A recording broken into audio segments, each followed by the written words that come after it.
May I come in, sir? Come. सुबह आना है। Shreyak. Good evening, sir. Good evening, sir. Good evening, sir. Please sit, please. Good evening. Thank you very much, sir. So, Shreyak, what does your name mean, Shreyak? So my name SHREYAK means the one who does good for others. Oh, excellent name. Good. So, do you practice this? Sir, for the last 2 years, I'm not practicing. You're not practicing doing good for others? I'm sorry, sir. I misinterpreted. I thought. No, I'm not talking about medicine. I'm asking about your name. Yes, sir. I practice it in my professional capacity as well as my personal capacity. Okay. What is the difference between pharmacokinetics and pharmacodynamics?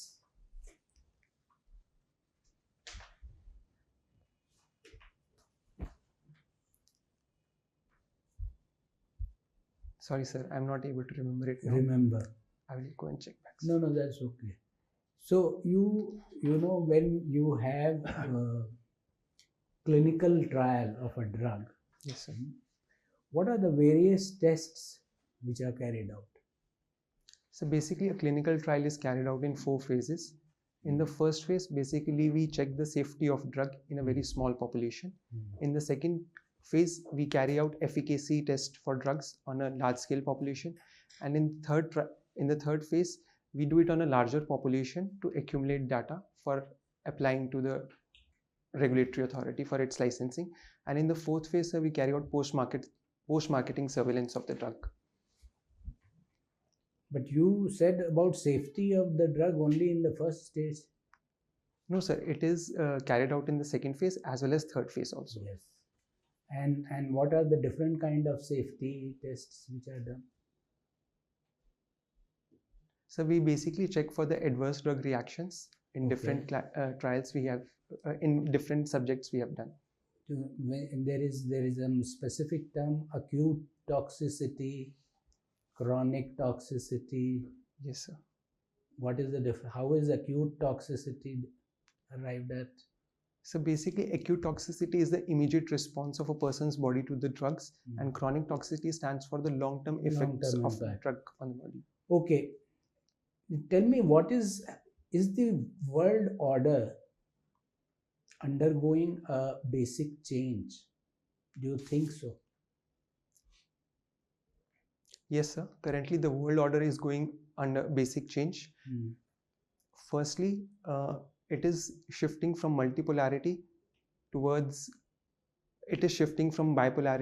multipolarity with the rise of powers like China and India. So bipolarity, who were the powers? So bipolarity was between Soviet Union and United States. Soviet Union was finished significantly long time, and it was only US was a unipolar world, people used to say. You think till now it was a bipolar world? No, sir. It was a unipolar world in the immediate past? Yes, sir. We can say that near the beginning of 21st century. Okay. And now it is moving towards? Sir, it is moving more towards economic protectionism from globalization. Okay. What is the reason for that? So, few reasons for that include the recent concluded COVID-19 pandemic, where there was a widespread supply chain disruptions. Secondly, there has been sorry, sir, I don't know. No, you don't know. But okay, let us think it over. COVID pandemic, all said and done, was a short time disruption. Yes, sir. But there were some fundamental things which have also happened. Why people started wondering about the this kind of concept of global supply chain, to ensuring the resilience of the supply chain and so on, and also about increased protectionism. What are those factors?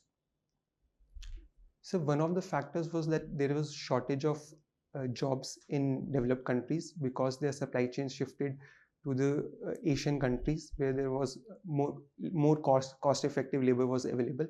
So there were certain protests in the countries regarding demand for jobs.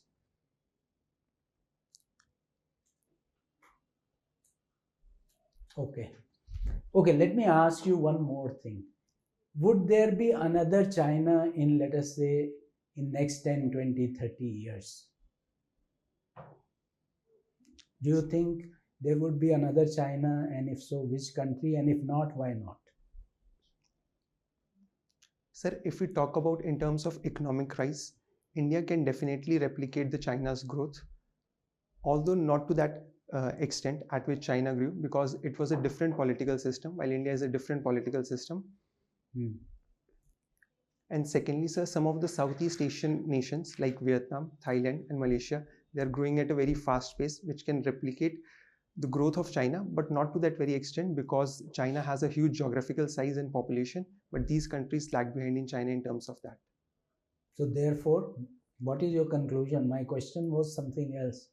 My question was, will there be another China in next 20, 30 years? If yes, then which country? And if no, why not? Yes, sir, there can be another China like India, Southeast Asian countries like Malaysia, Thailand, Vietnam, but not exactly China because they have certain differences.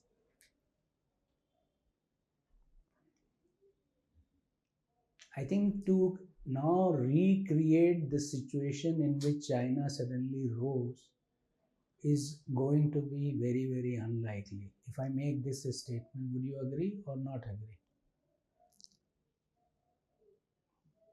Yes, sir, I will agree with that statement. Okay. Because China's political system allowed the China the kind of economic growth it achieved. Okay. Okay, fine. Thank you. Dr. SHREYAK,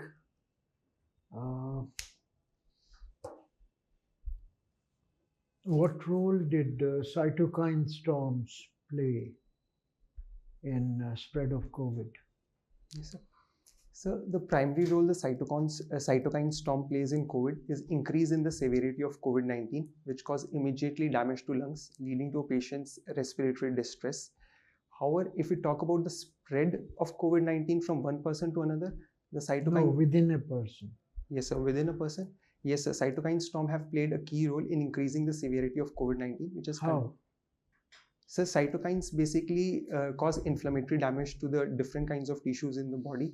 Therefore, primarily they have caused damage to the lungs, which causes the respiratory distress in patient, which was a major cause of mortality in COVID-19 patients. In fact, most of the damage that cytokine storms do to the organs where normally the virus does not infect. Lungs have their own problems with the pandemic, but kidneys, heart, brain, that's where cytokine storms mislead the body's resistance and cause excess blood to flow. And person dies because body's own autoimmune responses are directed towards kidneys and stomach and brain and heart, which are not so infected. Yes.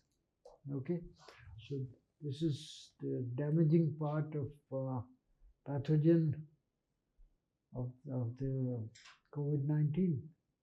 It excites cytokines. Yes. Right.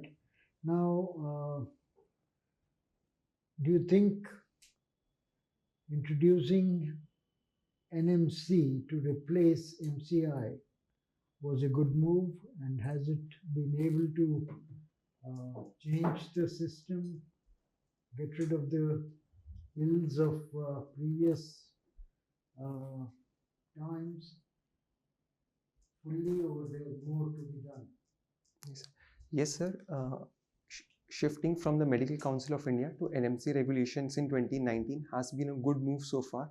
Firstly, because Medical Council of India had a tainted reputation of being corruption.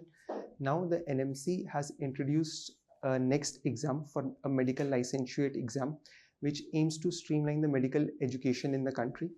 Secondly, it has tightened the guidelines regarding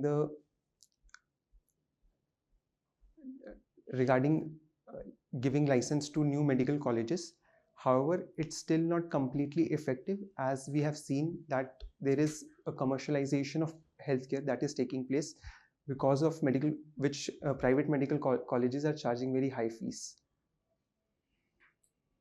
Well, even the private hospitals are not regulated all that well.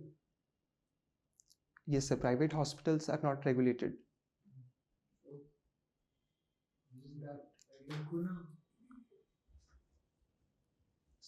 So primarily, National Medical Commission is to regulate the medical education in medical colleges in the country. Private hospitals have to be regulated by different authorities. Just go and check it out. Yes, sir. All right. Now, you have given foreign service as your first priority. Yes, sir. Why is that? Sir, my primary inspiration to give Indian foreign services stems from what I see during COVID-19 pandemic, that how India distributed vaccines and medicines to other countries in line with the spirit of community service, that is global community service. And this was one of the values which I was also taught at MJMS Sevagram. Okay. You're basically talking about soft power. Yes. Now, please tell me what you understand as soft power, and can it replace hard power? So soft power refers to cultural influence of the country, while soft power cannot replace hard power, because hard power has its own things like economic might and military influence. However, soft power can be influential in building a country's image as a reliable and credible partner. Does it serve national interest in any substantial way? Yes, sir. Soft power does serve national interest in substantial ways. For example, we can see that India's humanitarian assistance and disaster relief operations have built India's image as a reliable partner. So what does it significant? What is the palpable difference does it makes for India's interests? How do we benefit from it? Sir, it can improve our bilateral relations with that country. You're going round and round. I'm talking about, monetary benefit, trade benefit, strategic benefits. Does it help or not? Yes, sir, it does help. However, I'm currently not able to explain how does it help exactly. Okay, all right. Sheikha Hasina. The honorable member has already given you a hint on how it helps. Films, for example, create a market. Yes, sir. Yeah. Anyway, tourism. If they see our films, they want to visit India. So we gain that. There are many other. You just have to think about. Now I have last question. Sheikha Hasina's extradition has been asked for by Bangladesh. Yes, sir. What should India do? So first of all, India should consider the humanitarian grounds, whether she would be given protection in Bangladesh or not. No, she is to be tried in a court of law. That's the reason given. There are cases against her.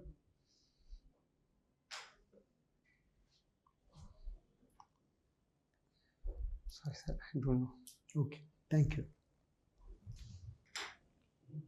SHREYAK, one last question connected to medicine.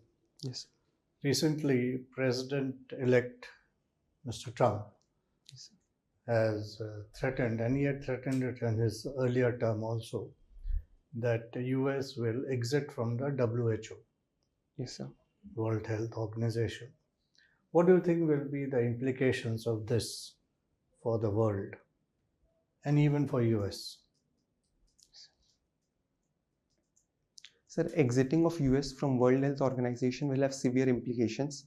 First of all, US is the major funder to World Health Organization. That's why if US exits, then it could create financial constraints in the working of WHO.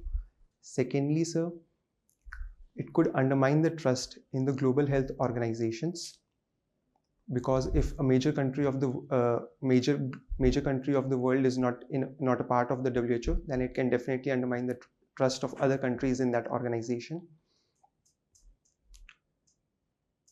So these are the two things. It won't impact, you didn't specifically mention Africa, the emerging economies, the underdeveloped economies, its impact on them. Yes, sir. It will hurt the WHO operations which are going in these countries, Exactly. which can contribute to increased morbidity and mortality in these countries. Now, let's move on to a different area, climate. Yes, sir. What have been the outcome of this latest, where was the latest climate talks held? So latest climate talks held in Baku, that is the capital of Azerbaijan. COP29. Yes, sir, COP29. What is your assessment of the talks, the outcome? So there were talks regarding climate financing. However, those talks were stalled because consensus was not built among different countries. Again, there was a divide between developed countries and developing countries over the provisions of climate financing. At the moment, to me, it seems it is becoming more difficult for building a consensus over climate financing. That is, What was the final outcome? Now you are on the right track. What was the final outcome? sorry, sir, I don't exactly remember the final outcome. What was the expectation and what was in specific terms? As I said, you are on the right track, but what was the expectation and what was the outcome? And what are its implications? Because it has implications also. Now that is why I asked. Do you think we are on track, the world is on track to achieve 1.5 degree warming target? No, sir. Several reports have shown that the world is not on track to achieve the target of 1.5 degrees Celsius. And recently in 2023, we have breached the target of 1.5 degrees Celsius for a single day, not for the average. And the climate financing is also lagging a lot behind. Is India moving towards insurance-based health coverage for its citizens? Yes, sir. India is currently moving towards insurance-based healthcare coverage for its citizens. First of all, recently the Ayushman Bharat scheme has been expanded to include senior citizens above the age of 70 years. Secondly, so there are many private sector insurance measures which have been taken to improve the insurance coverage, which currently stands at less than 4%.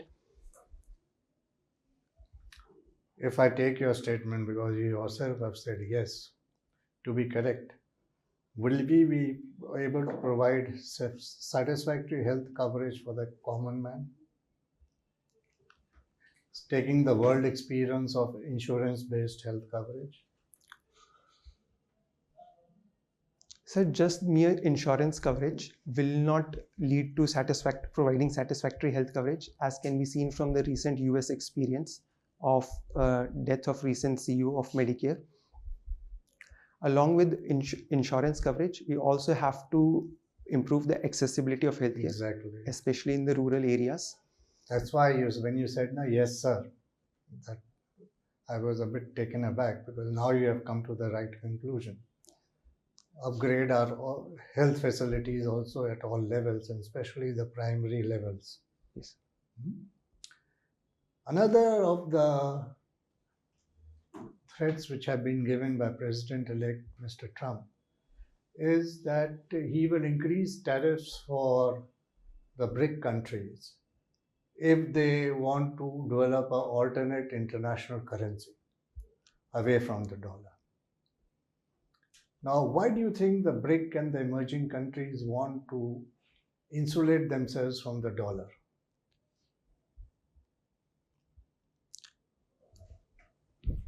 Sir, as we have seen with the experience of Russia, that US can use its dollar dominance to imply sanctions on other countries, which could possibly cripple the economies of other countries.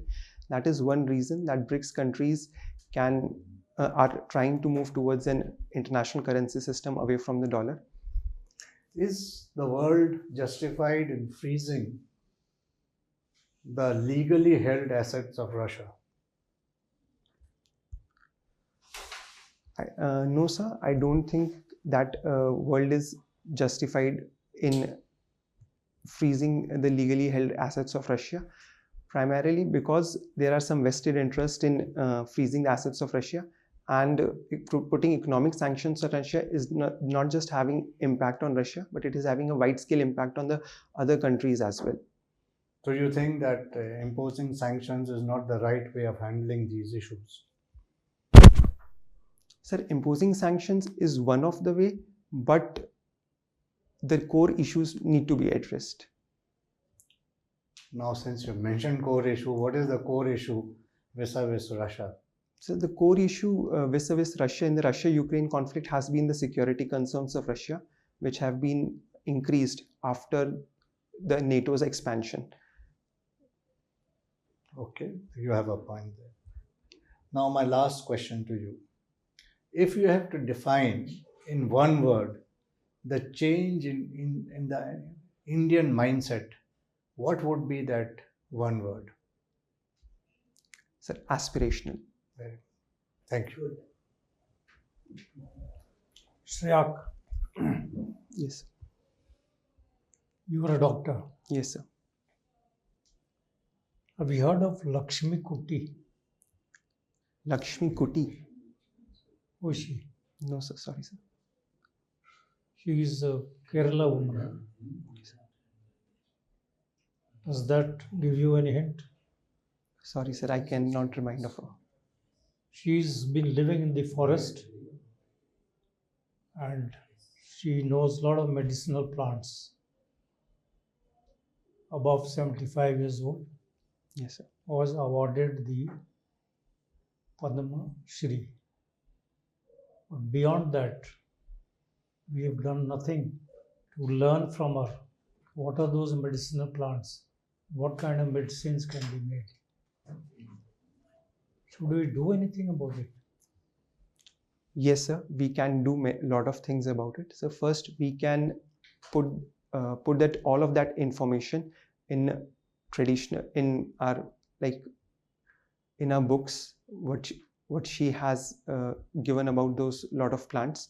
Secondly, we can do evidence-based research to confirm their effectiveness. Thirdly, we can increase awareness regarding her treatments and the medicinal value of those plants so that people can adopt it, and which can make care more affordable.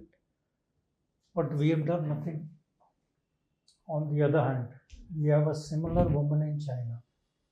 Have you heard of Tu Yu? Yes, sir. I have heard about it. She was awarded Nobel Prize few years back for traditional Chinese medicine treatment for malaria. Okay, you know that. So, on one woman who's done similar work gets the Nobel Prize. She's come out with a medicine for malaria. And we have a Kerala woman who's done maybe better work than her, but doing nothing about it.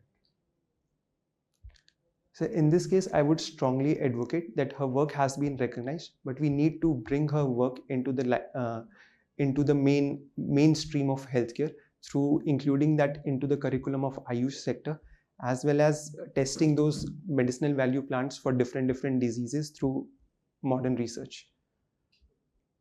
Okay.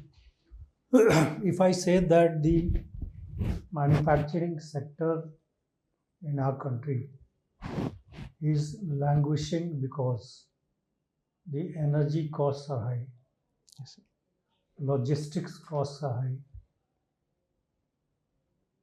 and the land prices are also high. Yes, sir. In this sort of a situation, can PLI alone encourage investment in manufacturing? Sir, in this sort of situation, production-linked incentive scheme alone cannot increase the manufacturing to that level which we want. Moreover, if we talk about the energy, we are 85 to 87% dependent on our imports from around the globe. So we have to increase the exploration and production of our natural gases so that we become less energy import dependent, and that will also help in reducing the energy cost. Second, as far as logistics are concerned, India has 14 to 15% of GDP logistic cost, while global average is around 8 to 9%. We can improve our logistics sector through investing in infrastructure for developing multimodal logistics and industrial parks for seamless connectivity. And as far as the third point of land is concerned,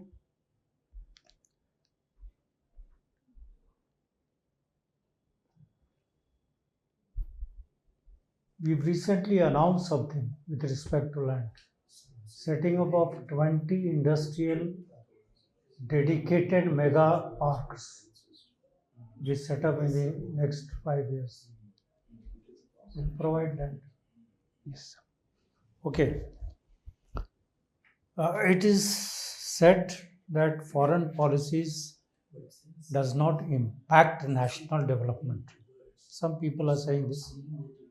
Is that true? Do you agree? No, sir, I do not agree that foreign policies do not impact the national development. For instance, we have seen recently that India's foreign policy of providing vaccines to other countries also helped in India's national development.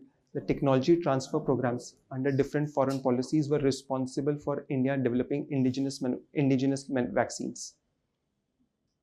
Okay. It is also said that foreign policies don't affect elections.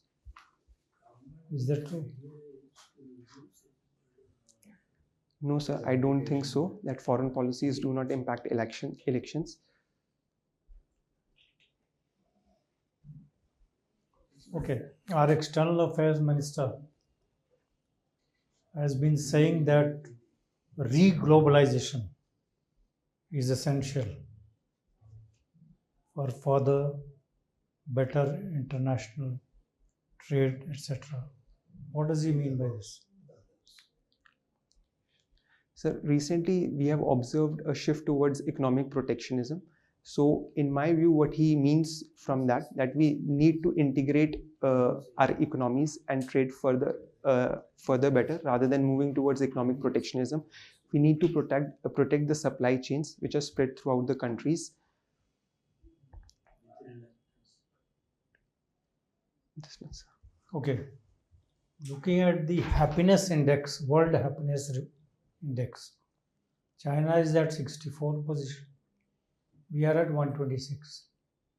Why are the Chinese happier than us, despite it being a communist country?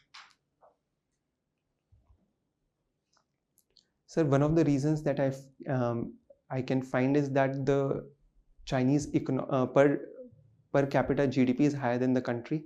Their quality of life is more than the Indian citizens at the moment. That can be the one reason that Chinese are more happier in World Happiness Index. Okay, thank you. Okay, thank you. So, you just, when is your interview? It's 10th of January. So, you wait for a minute and we'll just consult among ourselves and then give you the feedback. Thank you, sir. Thank you, sir.